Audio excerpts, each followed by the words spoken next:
Hello, everyone. Welcome back to the Fireside Chat. I'm C-Mass. And I'm Gabe. And today, we have a very special guest.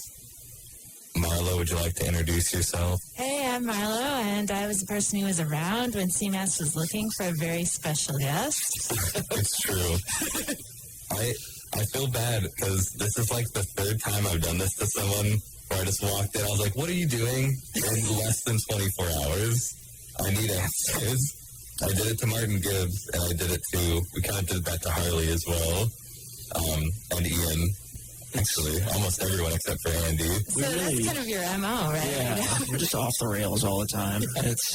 Well, right now we actually have like a formal plan going forward. We have like the next 4 people lined up, which is nice. So that'll be nice. Anyway. Well, I'm lucky I got in before the formal plan starts. Well, we're almost at a week, so we had so many things we wanted to do, and we're like, oh, wait a minute, we gotta do it now. Like, we're out of time. Say love you.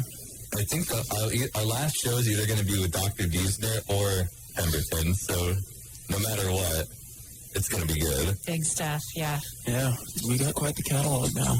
For sure. All right. So, tell us about yourself, Marlowe. All right, well, I moved to the Valley about 9 years ago from Tucson, Arizona, which is a very special place to me. I was there for 14 years. I just love the Sonoran Desert. But I'm originally from Michigan, and I grew up there, went to college there. I like living here a lot. There are some challenges for me coming to Idaho, but I think it's a pretty sweet place to work. I love the students. I love teaching English here. A little bit less during a pandemic. I would have to agree. Yeah. Well, I hear your students you have a great approval rating from your students. That's what I hear. Oh, you heard that, did you? I did hear that. I'm pretty sure I've been in charge of that folder before in your class where everyone puts the reviews. Don't go there. No, You're gonna say does anything illegal. I was like, all right, guys, put these in, and I'll bring them over there. And I opened them up. I was like, hey, look at that. C-Mass lives for corruption. It's true. No. Did not ever pay you to take any bad SCEs out of that folder. Let's just get that out. Yeah. Let's get it straight. Don't get it twisted. Maybe, but no. But I've heard nothing but positive reviews so far. And I know a lot of English people. I've heard every time I hear really positive reviews, I hear you, Ian, and Diesner first. Everyone's like, I love them. They're great. They're so nice to me. And it's like, okay, well, that's worth something. It is. Campus staples. Yeah. Keeps us here. Nice can be a little bit dangerous, though, because if you're nice, which I try to be, I mean, who wants to be not nice? But then people are sometimes surprised if they get a paperback and it doesn't have a 100% on it. Yeah, that actually happened to me last semester with someone. I was like, they wouldn't do that. They wouldn't do that to me, and they did that to me. I was like, oh. Well, that's all right. Well, I was still fine regardless, but I was like, I didn't think this was possible. I thought, who would do this? I think we always talk about on here, how much we like having this professor, in person kind of thing, and everyone knows each other, but I guess sometimes, in that instance, that can be damaging, because I guess you try not to do your best because you know you don't have to, but you actually do. Because they're still your professors. Right. It's a slippery slope, right? Yeah, but I feel like it's important to hear constructive criticism from somebody that, you trust. It's a lot, to me, it might be initially a little hurtful, dang, I thought that we were cool, But then I feel like when you have that rapport with your professor and they shoot you down to earth in a nice way, it breeds improvement because, you've got your foot in the door already, and so, if you are genuinely interested in the course content, either, you should be trying to perform well, and that includes taking criticism. So it's a double-edged sword. Is that something you struggle with, in giving students bad grades, especially when you, they're active in your class? The thing I struggle with is giving grades at all. I love giving students feedback. In fact, it's very hard for me to read a paper and not put comments all over it, because if I think of an idea about something somebody has written, I want to share that with them. But I just think grades are a soul-sucking. Yeah, I agree. You have to say, this person worked so hard on this, and it's about an 87 or, a 67 for that matter. And it's just not particularly useful. When I was an undergrad, I was in a program where we didn't get grades. Whoa. We got written evaluations, and everything was pass-fail.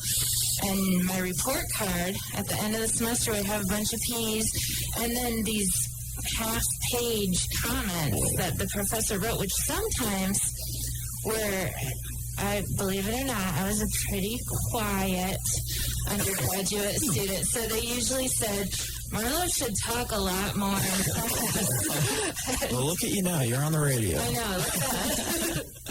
So you made an interesting comment earlier. I think it was before we were live. You said that you are married to the station manager of a KLCZ. Last I checked, Harley is not married. So I know what you meant. I didn't know that though. I didn't know that your husband went to LC. Yeah, he works over in the camp program right now. He is the recruiter, and he was also a student here. That's one of the benefits that faculty get, is that our spouses can attend college here at a highly discounted rate. Man, So I need to marry a professor. Yeah. And got his degree at LC. He was station manager at KLCZ. He worked down at the Center for Arts and History for a while. And now he's over at camp. So are you both from out of state then? Yeah. Well, I'm from out of state. He's from out of country. Oh, I did know this. I forgot about this. And he has a award for something. It was in the Pathfinder. Yeah, he got nominated for a Grammy. Yeah. So, yeah, he's a songwriter. He does, okay, shoot, now I'm on the radio and I'm going to mess this up. But it's like folkloric type music. Oh, so in the nice. folkloric category. And yeah, he's from Paraguay, which I don't know. If y'all have met him, that might be the only Hey, I need to meet person this dude. you know from Paraguay. It's a small country. So have you visited Paraguay then? Yeah, not for a while, but it's a very neat place. There's just like a culture of music everywhere. So like everyone who, they might not own a house or have a lot of money or a great job, but they probably know how to either play the guitar or the harp. And what people do is sit around and make music together. Wow. I need to take a trip. Yeah, I think they'll be moving. It's also warm, it's in South America, so the seasons are reversed, so you can go in the winter and it'll be hot there. Yeah, I live in Texas, so I know the heat. And yeah, that's, man, see, why can't it be like that here? Like, I don't have a good job or anything, but I can, I know how to play musical instruments. It's like, these are things that I think make for a great sense of community that I honestly really do believe that we could build that here, and I'm actually, I want to meet your husband because I'm starting up this music club here. And basically the goal is that we're trying to provide an outlet for students and faculty, whoever wants to join, to just be able to have a place at the music building where they feel like free and safe to, just jam out, record music, just, meet with other musicians and artists and just try to, emphasize a culture that accepts that, because it's really hard for a lot of people and like our culture here to kind of let that side of themselves out. That's really cool. Yeah, I hope you can get that going. And do we still do the open mic nights here? They were put on hold for a little while. Yeah. They should be coming back, but is that Web or the comedy club that's the run them? I think that they both do things. I know Ben was doing open mics last semester. I did a couple of them. But I don't think that there's been any this semester. Not that I'm aware of. But now that the weather's getting better, I imagine. Do them outdoors. Yeah. Yeah. Yeah, it's something I really hope to get going. I'd like to, once the pandemic's over, have an open band. Oh, yeah. Because I don't know if you ever, did you know the professor Raleigh Howland at all? I know who he is. I think I've met him. The Wizard, yeah. Yeah, Wizard. Oh, man, yeah. He is, they call him the Wizard of Sound. Because he's used to set up, before COVID, of course, we do this once a month. It was called Band Jam. And it's actually where I met, my band.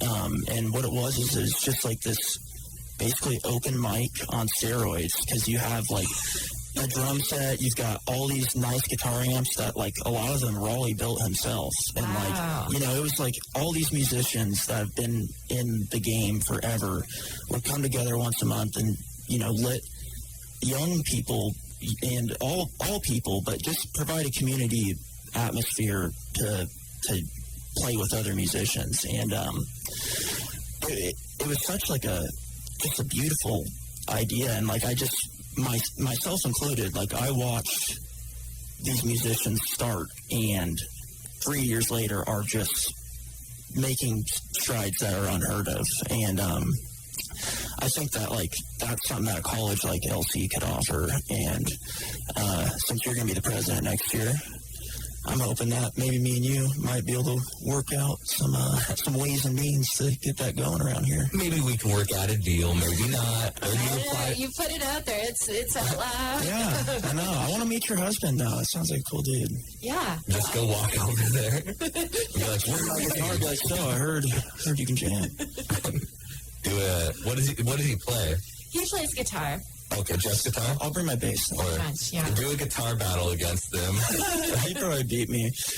Well, he does a lot of more.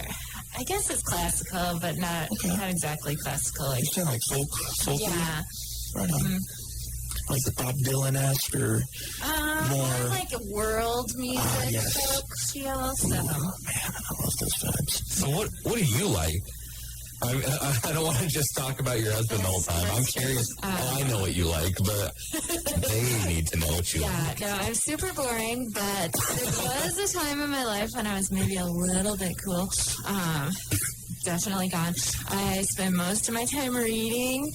I do yoga every single day. I've done it for 683 days. Wow. Really? Dang, that's crazy. Amazing. Yeah, so I walk my dog a lot. What kind of dog? He's a dachshund. He's not very nice. No, he's a rescue, and I always say it's good.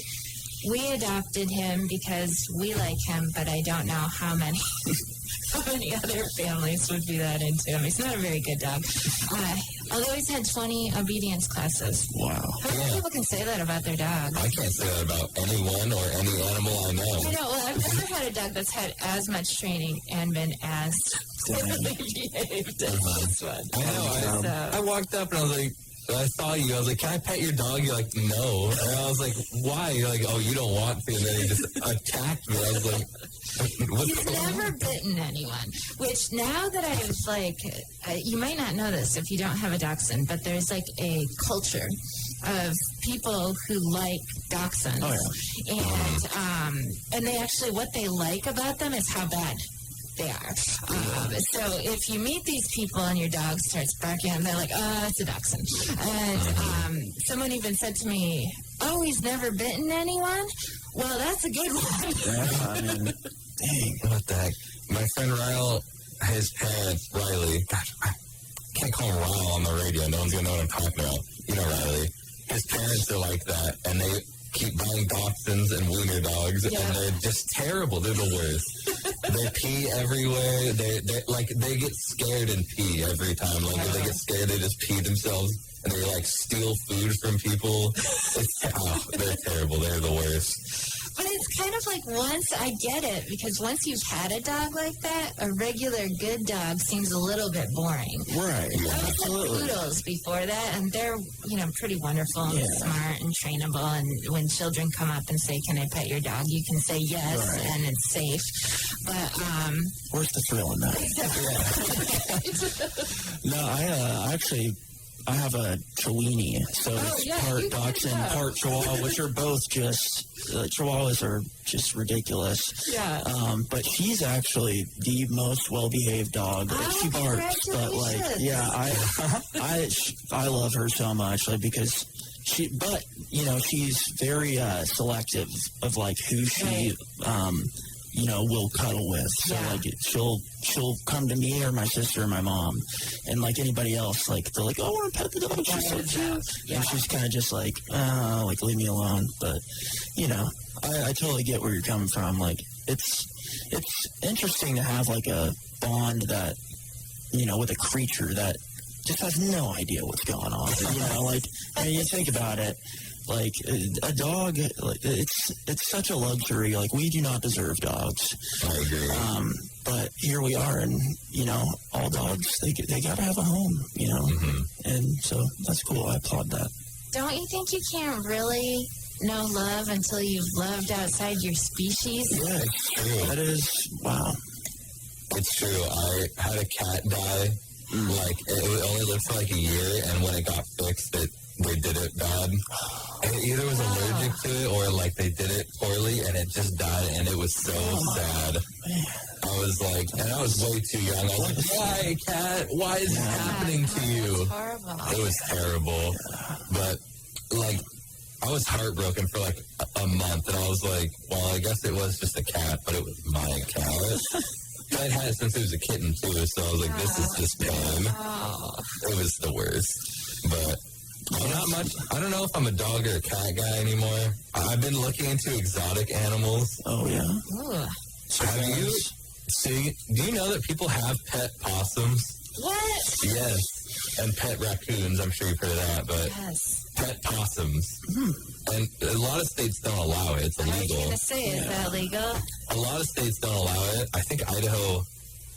I think you can have them in Idaho, but you can't have foxes in Idaho because...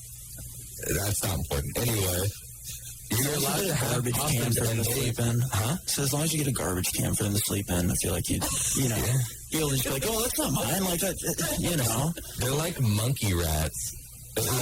They have these weird hands to climb things, and their babies hold on to them because they're marsupials. Oh, that's right. So they have pouches, and the babies live in that pouch at first, and they come out and attach to the mother, and they just walk around. It's so weird, and they hiss. They don't I like them though. They're really funny. I don't know why. Do they like people? They can like people. They're like a shy ferret. Would be a good way to describe it. If you've heard of a ferret or had a ferret or. Never heard of a ferret before. What's that? I think that the relationship we have as a society with possums is we've been doing it wrong. We are so judgmental towards possums, raccoons, all these animals. But it's maybe skunks too. Animals are animals, but. We ask ourselves, why do these creatures, why are they so resistant towards us? And then you see, someone pull out a 22 and, that's just the culture we have. But it's and these are marsupials. Only the possum's a marsupial. Yes, okay, right. So, but think about the relationship that, Australia has with marsupials. Koalas are just valued there. Right. Why can't we value possums like they value koalas? It's true. Yeah. And kangaroos, kangaroos are very dangerous, but... They have a lure to them, though. Yeah, no one hates kangaroos for the most part. I heard they're a nuisance, but it's whatever. It's like a deer, I guess, except a violent deer, a very violent one. Very powerful legs. Yeah. So I know you to be an animal lover. Yeah, I totally am. But Leslie Norman Silko, she has this chapter in The Turquoise Ledge about making friends with rattlesnakes. Whoa. And the first time I read it, I was just so freaked out because, I moved here from Tucson, Arizona, where rattlesnakes are pretty prevalent, more so than here even. And I know a guy who stepped on a rattlesnake and spent a year learning to walk again, almost, it was a serious thing. And so when I read her chapter about how she puts water out for the rattlesnakes and those are her closest friends, it really weirded me out. But it goes right back to what you were talking about, and it's the relationship we've cultivated with animals, and we fear certain animals or just think they're gross or don't have that kind of communion with them. Yeah, I know exactly what you mean. I really like ferrets. I know they stink. They do. They stink, but they're I don't understand. People are so scared of them because they're long and they're rodents, but it's they're hilarious. You can just slinky them, and they like it sometimes because they like playing like that, and they like. So you know those tubes you connect to the back of a dryer, like those they love those tubes for some reason, and they make tubes just for them, for ferrets, and you just throw out your tube, and then they'll just go crazy in it. That must be so fun to watch. It's hilarious. So now I kind of want a ferret and a possum. Raccoons What a duo that would be. Just imagine how they would get along. It'd make it the perfect animal sitcom. Raccoons, as well, can be good pets, but they are a lot stronger than dogs and cats of their size. Yeah. So unless you raise your... it's a rodent, right? I think it's a rodent. I don't know. Unless you raise your raccoon to be friendly, it might kill your cat. But it might. But very unlikely because they're strong. Yeah. They got those sharp claws and teeth. Ugh. Yeah, raccoons are weird because apparently they can't salivate. So they have to dip their food in water. Oh, that's what I hear. Never knew why they did that. Yeah, it's because they don't have salivary glands or something, so they literally are just dipping. Whatever raccoons eat. And now this is where I get I start wondering how they work in our urban society. Right. Because raccoons, I feel they're naturally in the wilderness. But I've seen some. Then you got a raccoon in your attic. Right. And it's what are you using to dip your food in here? Are you just have cottonmouth eating my basement or my attic bits? It's a lot of human food has moisture built into it. A lot of it has grease, for example. I bet grease is not good for them, but I bet it's great to get it down. I probably love it. Just slides right down. Zips burger. I don't know. I doubt you guys have seen it. There's this video online of a raccoon, and he's doing what you're talking about in the water, but he grabs a piece of cotton candy and dips it in the water, and it just... heartbreaking. It just goes away, and he just no idea. It was pain. I was like, no, I can't believe this. Oh, poor raccoon. Do you guys fear any animal? It's get that thing away from me fear. And there's not including insects. That's not fair. Okay, I was about to say, or bugs of any sort. I mean, rattlesnakes, like you were talking about. I grew up with there were rattlesnakes around, and one of my friends one time we were walking home from this lake, and he was just walking, and we just hear this, and we're like, what was that? And literally just this, it looked like those snakes in a can that jump out at you. It just pounced on this dude, and it was crazy. I've never seen this guy. He's the laziest guy I know, but he just, 40-yard dash in probably three seconds. It was terrifying. We were in the middle of nowhere. He would have died. Right. And it was crazy. So snakes are freaky, but they're also really cool. So I don't know, something about that. If they don't have their venom in them, I think I'd be okay. But, I mean, they want to kill you because you're in their area. Like, if you walk in the area, they're like, I'm sorry, sir, but you have to die now. And then they're going to try and bite you, and you'll die. They're kind of shy, though. I mean, most of the encounters I've had with rattlesnakes on trails, you see them going away from you. Right. I've never seen... Yeah, which would terrify me. Yeah, I don't know if he was by some eggs or something. The main problem is the eggs. If you get anywhere near their nest, they're going nuclear. Right.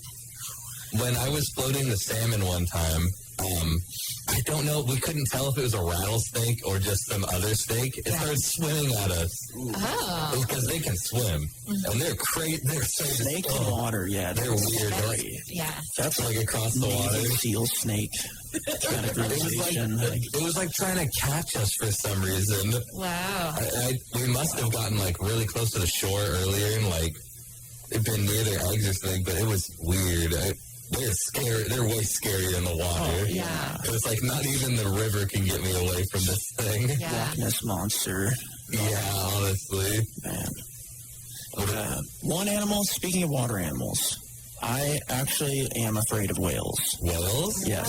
Very strange, but okay. When I was in 7th grade, we went to Florida, and I got caught in this riptide. I should have died. I can't believe I made my way back to shore, but I was way out there because someone was telling me about the sandbars, and when you're a kid, we wanted to make a competition out of how far we could go, which is a reason why lots of people don't make it to, adulthood.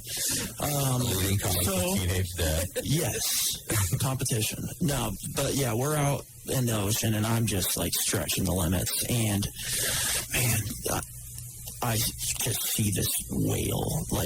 It was 100 yards away, but there was a whale just in front of me. I'm like, this is the scariest thing. I don't know why, just because it was just so massive.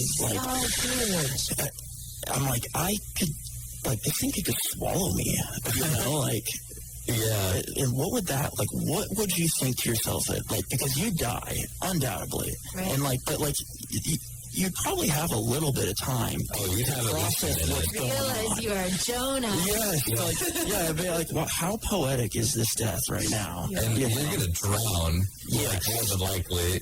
You'll be swallowed, and you're either going to drown. I just dying like a krill. That would be so... Going out the krill way. Yeah. I've been to the San Juans as well. Have you been there? No. You've got to make a trip if you've got time. Oh, I would love to. But that's where the killer whales live, the orcas. Yeah. Oh, they're beautiful. And I don't know if it's just my head that thinks that, but I feel like they're smart and conscious and know a lot. I don't know. They're talking to each other with radio waves or something. They don't scare me, and they're pretty large, but they're not super duper large, I guess. I think they're really cool. They got next to our boat and stuff. Yeah. Crazy. When you see them in the wild, they don't look as big, and then you go somewhere like SeaWorld. It's whoa. Yeah. Which, don't go to SeaWorld. Yeah, we're not going to SeaWorld. I'm not. This is not a call to action. I am not promoting SeaWorld. No, yeah, very sad. James and Harley, this is not a call to action. Do not go to SeaWorld. But you may go to the San Juan. So are you scared of an animal? Not really, but I'm afraid of everything when it's up close. So, even a toad or no, not like that. But I love bison, but when they get right by your car, then you start to get nervous about them. Or grizzly bears. I love to watch a grizzly bear, but I've never been that close to one. Understandably so. Yeah, it's not recommended, right? Yeah, and even I like horses, and I've done a little bit of riding in my life, but I always have this moment of fear when I'm riding next to a horse. They're massive. I like getting on horses. I think they're funny. maybe I think everything's too funny, but like I was like, this is hilarious. Like he's way taller than me, and he's just gonna do what I tell him to do as soon as I get on it. Like it's so weird. Yeah, the whole,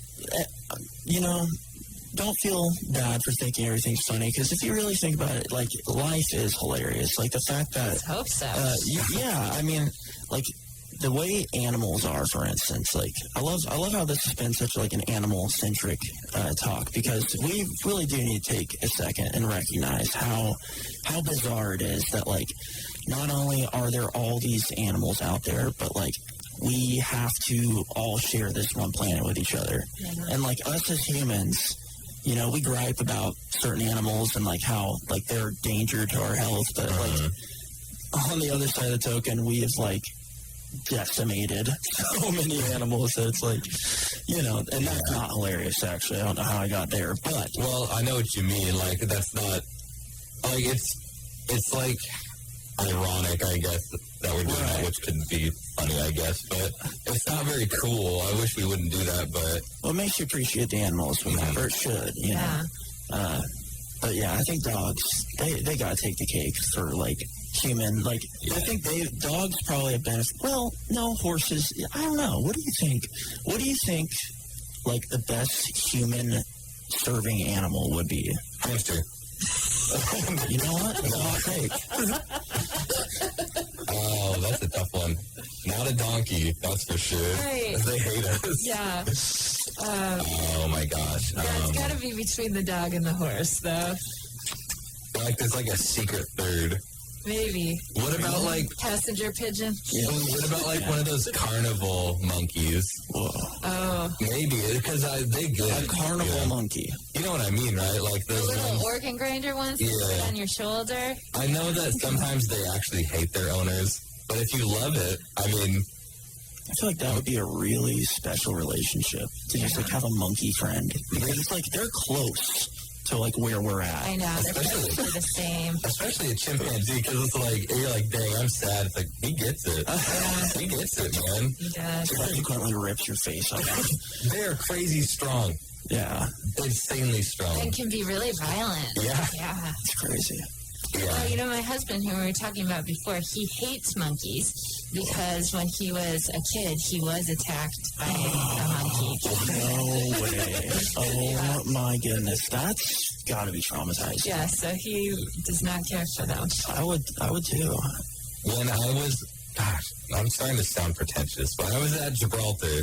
I love the monkeys at Gibraltar. Have you been there? Yeah. Isn't that crazy? Yeah, they're just like sitting around on the road. I know. Eating people's French fries. One like ran up on me and over me. It was awesome. And I was like, oh, this is dangerous. And then they just laughed. I was like, cool. They're so weird. They are. And they steal stuff. Just there, right? Not in Spain or Morocco. They're only at that rock. Yeah. And they just steal your things for some reason. I mean, I think they're kind of a problem, but... when we were there, one of the monkeys stole, I guess are they apes? They're technically apes, right? Probably. I don't remember. Anyway, they took like some girl's Mars bar, which I was like, yeah, we're in Europe. Took some girl's Mars bar out of her bag, and then she like started freaking out. She's like, give it back. I'm like, not coming back. Oh my gosh. Yeah. Their accents are, they're so confusing. It's like, no, not the monkeys. So weird. The people, their accent at Gibraltar, you know what I'm talking about. Yeah. They're like kind of speaking English, kind of speaking Spanish, and it's like, I was lost. I was like, what's going on? Like, what are you trying to tell me right now? I can't identify what language you're speaking. It's really interesting, though, that like, because it's so small, they've just, like, combined their languages mostly. Yeah. Weird stuff. I have something interesting, but I don't know. I've been talking about this a lot lately, but not to you, I don't think. All right. Imagine you are a bear in the woods, and you're just vibing, eating some berries, doing your thing, maybe eating the occasional fallen squirrel or something. Nothing too major. So, and then you just hear barking. You're like, oh my gosh, there's a wolf coming. You're like, I gotta get out of here. So you start running, and then you step in this metal cloth that just breaks your leg. Why'd you have to go there, C-Mass? You gotta hear me out on this All one. right. It took me out of my It bare just breaks your leg, and then you try and climb up a tree, and then these dogs start just barking. It's like they're not wolves at all. And then you see a person, like, oh, a friendly person, they're gonna save me, and then you're done. That is so unfair. I feel so terrible for bears. That kind of hunting is, like, disgusting for me. Yeah. And I mean, I grew up hunting, but that's terrible. And then they throw the meat out a lot of the time. I know, that's the other thing about bear hunting that I just can't really handle. It's just terrible. Yeah, it seems stressful. I know a lot of people who bear hunt, and they love it, but, like, personally, I couldn't do it because, like, I guess, you know, it's like you asked me, imagine myself as a bear. Like, that's exactly what I would do in that instance, where, like, that would be just a really terrible. It lasts terrible like 30 minutes. Yeah. Right, it would go on a long time of fear and pain. It's terrible. And, like, I hate doing that. Like, I hate personifying animals because I know there's a difference. But, I mean, I feel like anyone should be able to see how terrible that is. Yeah. Like, especially, and bears are pretty smart. They're like, I wouldn't say they're, like, capable of feeling a lot of emotion, but they understand fear at least. Yeah. And at least, like, sadness, maybe, I hope. But it's just so terrible. I just can't stand it. Hope. You hope that they experience sadness. Well, I hope they do, because then, like, my argument doesn't make any sense here. No, but it's just so terrible. I can't stand it.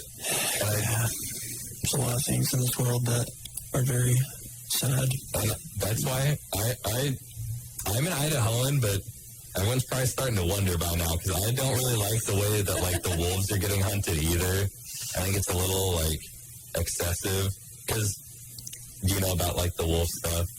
Yeah, but is there new developments? No, it's mostly died down now, but everyone that used to think that way still thinks that way. Yeah. So they're, like, decimating these wolves, and to be fair, they are the wrong wolf, because they're supposed to be a different wolf, but it's saying Canadian wolves? Huh? Are we talking about, like, Canadian wolves? Yeah, the wolf they introduced is a little different than the wolf that was native here. So their argument is that it's going to, like, decimate the deer, elk, and moose population, so where we'll have none. But that doesn't make any sense. Oh, gosh. There's a balance. Yeah. Because, I don't know. You know, but you guys know about the environment, right? So, like, somewhat. If there's a lot of predators and a lot of prey, they're going to eat them all out, and then they're going to dip because they don't have anything to eat. They're going to reproduce less, and that's going to go back up. Yeah. That's going to create this wave over and over again.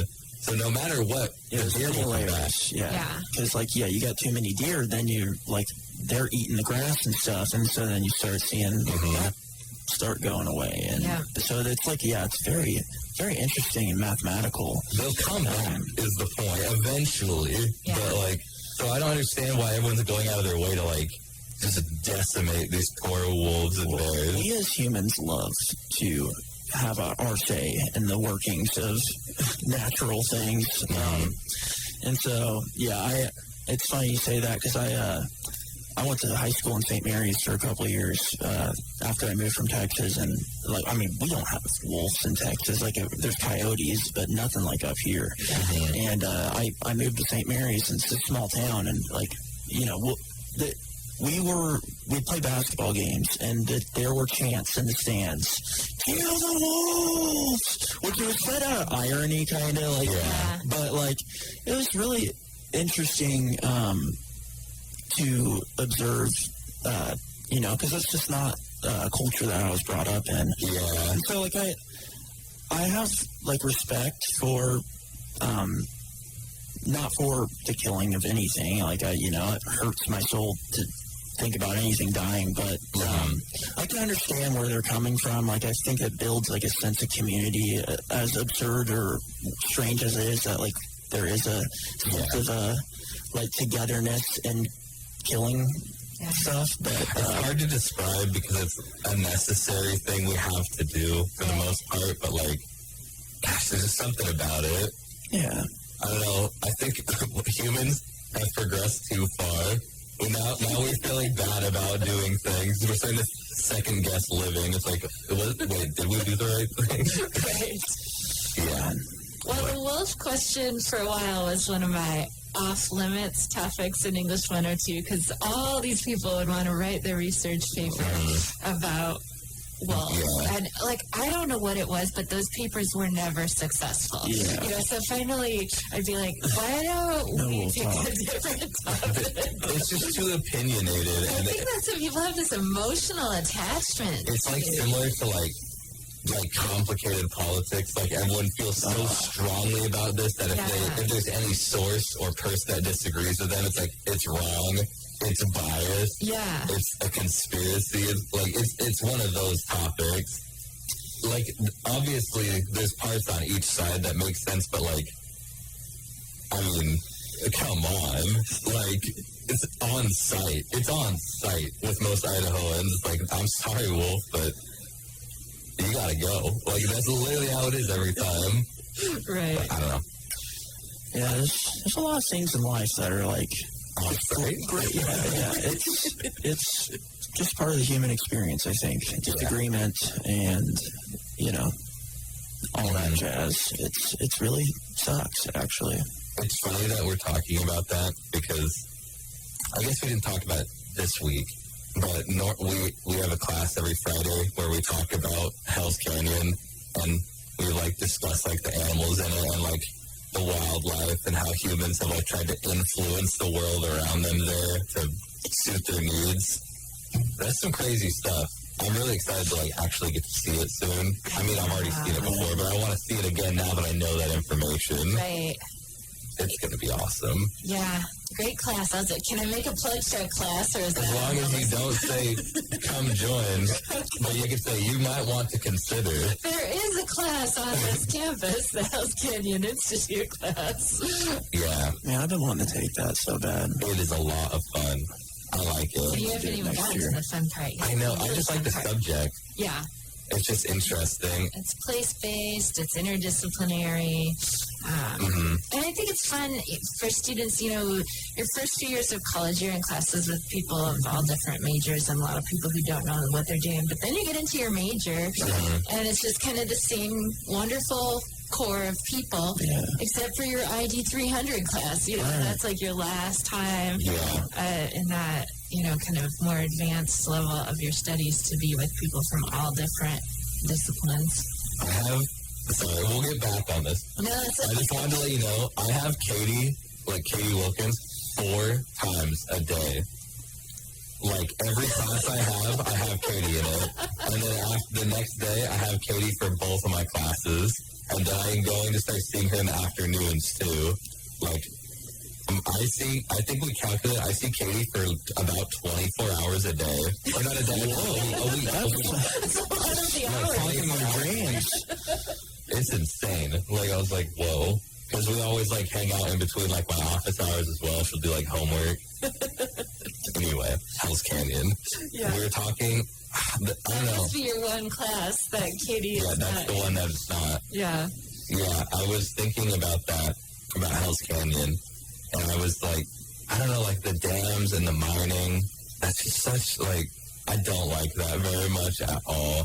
Because you can see the scars on the mountains still from, like, a lot of that hydro mining. Yeah. If You'll love Dr. Diesner.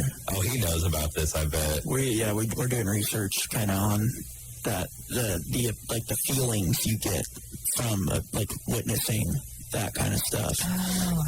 Really interesting. It's a bummer, but I would say it like heartbreaks me, but I'm like, dang, there isn't a better way. That's right. Like really. Well, here's the thing: is that like our society, you know, we use resources, and like, you know, we and all of us indulge in these resources to some degree. Like, we're driving, we're doing right here. Yeah, you know, it's and all these things have detrimental effects on the environment when used in mass consumption. Right. And that's our problem, is that, you know, we're not realizing how important and how valuable each and everything that we have is, because it came from somewhere. And so I think that being mindful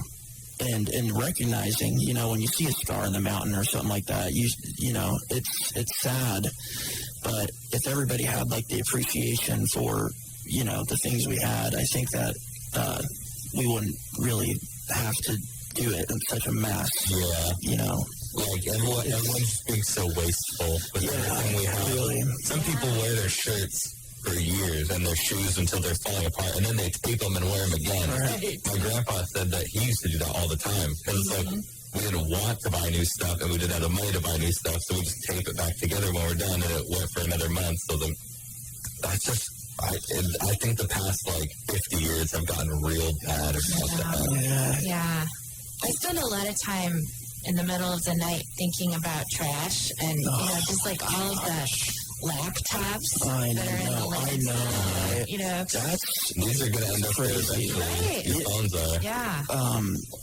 What really gets me thinking is those disposable e-cigarettes now. Oh, yeah. Because, like, I mean, so many people use these things, and you know, they last for like a couple days, and you know, the more you use them, the more addicted you get to nicotine. So, like, but they look cool. Like, they actually, a lot of them look really cool. So I'm like thinking, like, man, we should set up a program or something where we collect these like really cool colored things and like make art out of it.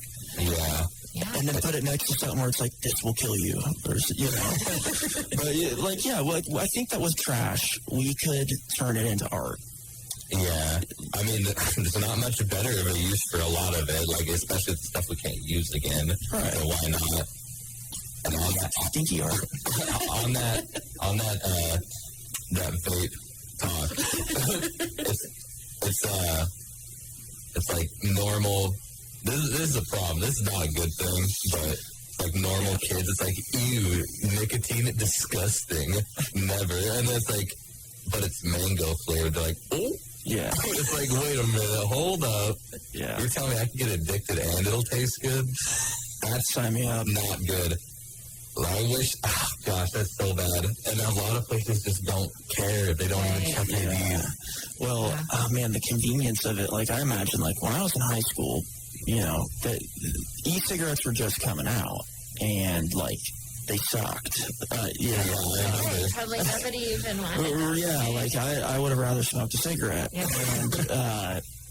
And I've like when I was in high school, I was not a traditional kid. I, you know, sometimes tried things, and I think about like the access and the difficulty that, like, you know, doing that. Like, I couldn't, we weren't smoking in the boys' room, you know. Yeah. But now, like, some kid could just pull out a dab pen in class and, like, just get ripped. And where'd you get that? It's like, I bought it. Yeah, it's crazy, you know.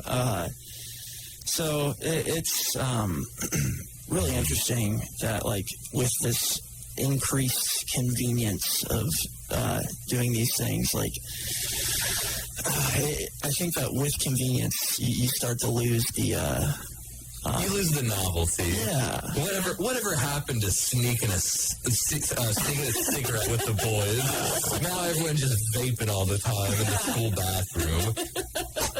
Or the back of the bus. My kids, when they In the back of the bus. told me this story about some band trip they took where everyone is vaping in the back of the bus. And I couldn't believe it because I'm not often around high school students. Yeah. But I guess that is something that happens. Why would you do that? It's so dangerous. You could get caught. You could be expelled. What are you doing? Well, and plus if you're a musician, I can't think it's very healthy.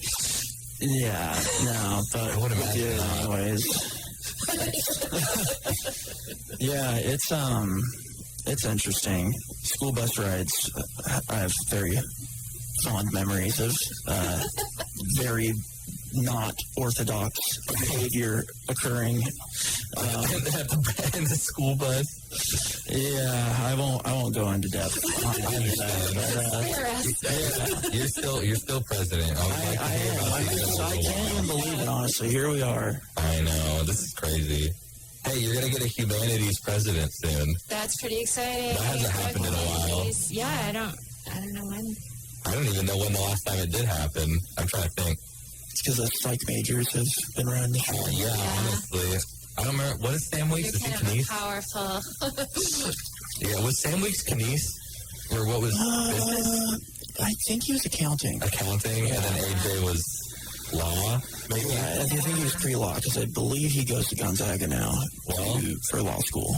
Yeah. Oh, English. This is unheard of. We need Actually, especially. He kind of counts, but I mean, he did journalism, but I don't know if that makes him a... Who's this? Tate. Oh, okay. He used to do the Pathfinder. Oh. But that was 20 years ago. I didn't know he was the president. Yeah, isn't that crazy? It is crazy. I saw him on there, I was like, no. And he was bald then, too. And it's crazy.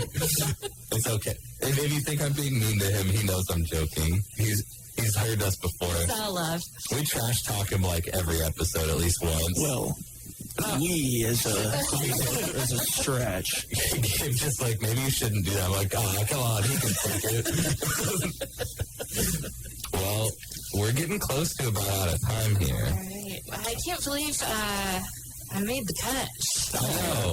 I can. This is great. I wanted to have you on for a while. I just didn't know if you'd want to do it because I was like, she might be like too shy to do it. So, or just look at our reputation and be like, these guys? Are you sure? But we're a reputable source now. Now that we've had Martin Gibbs and Andy on here, Yeah. it's reputable. And Ian. You've made it legit. So. Keep the 12 views on YouTube. Yeah, I think our first one actually has 17. Wow, those are big numbers. Yeah. Well, I have a couple questions for you before you go. All right. I realized before I get into those questions, we don't even need to ask who are the 3 people you would like to see on here because we're booked. We are booked. We are booked for the rest of the semester, so you don't have to answer the hard question. Excellent. I guess I'll go first. Have you heard of Dungeons and Dragons? Yes. Yes? Yes. Have you participated in a game of Dungeons and Dragons? I can't say that I have, but I had a lot of friends in high school and college that came from that culture. Mm-hmm. I was kind of interested in it, but never crossed over into territory. Well, are you familiar to some extent with how functions, how the game works, so you can cast spells and fight and stuff? Do you know the classes, perhaps? No. Okay, I was like, well, that'd make this real easy.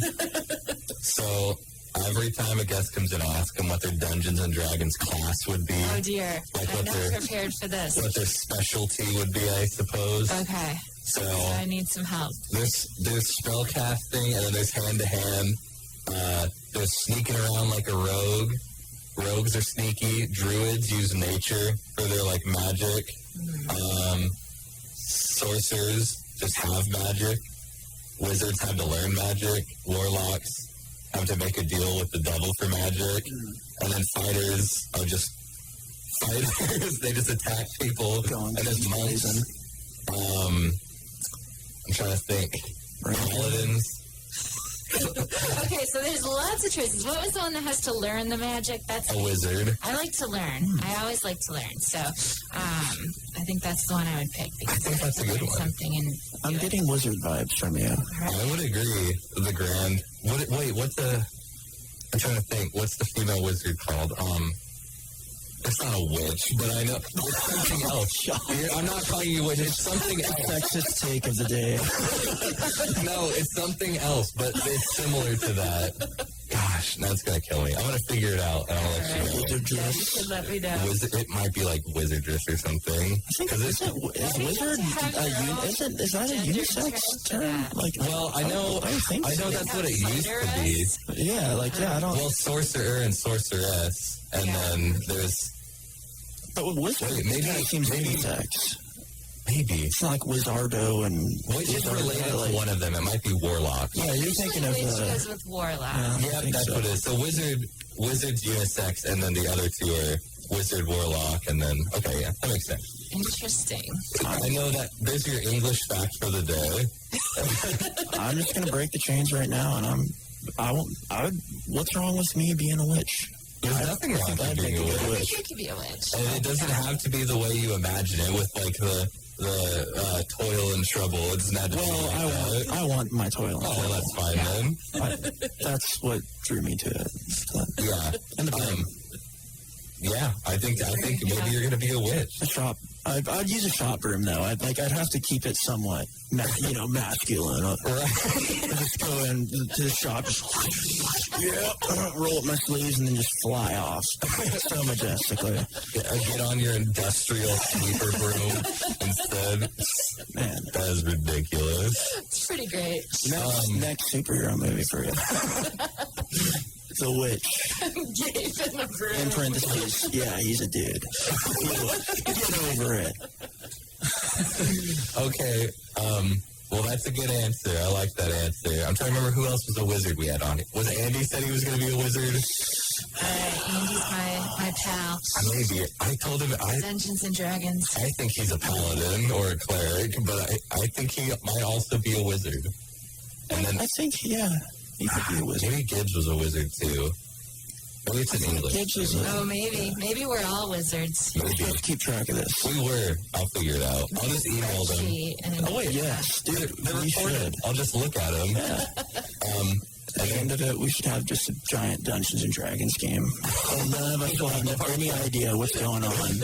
Like, except you. I'll be like, welcome to the table. Like, what's happening? Why are we here? Honestly, that'd be really fun. That would be awesome. And then Gabe has one question for you, maybe two. All right. Let's see here. Imagine your life as a symphony. What instrument do you consider yourself in that symphony? Oh, that's such a fun question. Well, it's not the violin. I was a violinist. Oh, really? Yeah.